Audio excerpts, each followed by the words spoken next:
M-au ales să fiu a lor și m-au iubit ca doi sfinți mari.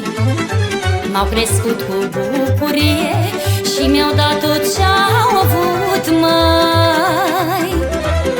Dragostea mea pentru ei, de la cer până la pământ, mai.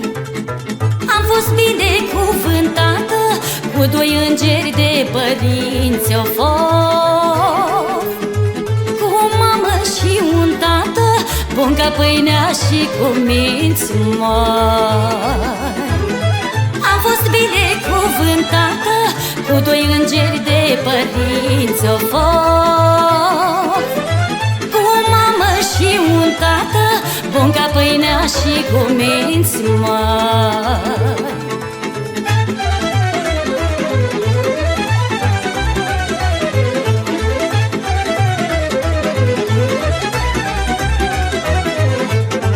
Am avut de toate în lume și nimic nu mi-a lipsit, mai.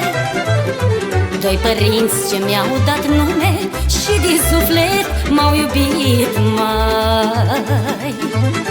M-au învățat să iubesc, să fiu bună și cinstită. Din ce am să dăruiesc și voi trăi fericită. Am fost binecuvântată cu doi îngeri de părinți o fost, cu o mamă și un tată bun ca pâinea și cu minți mari. Am fost binecuvântată cu doi îngeri de părinți o fost, cu o mamă și un tată bun ca pâinea și cu minți mari.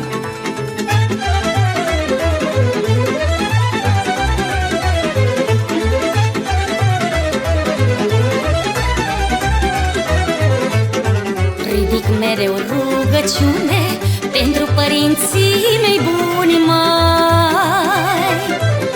Mi-au pus lumea la picioare și-au făcut multe minuni, mai. Sunt în lumea fără dor și am să-i plâng cât voi trăi, mai. Am rămas în urma lor și multe de amintiri, mai. Am fost binecuvântată cu doi îngeri de părinți o fost, cu o mamă și un tată bun ca pâinea și cu minți mari.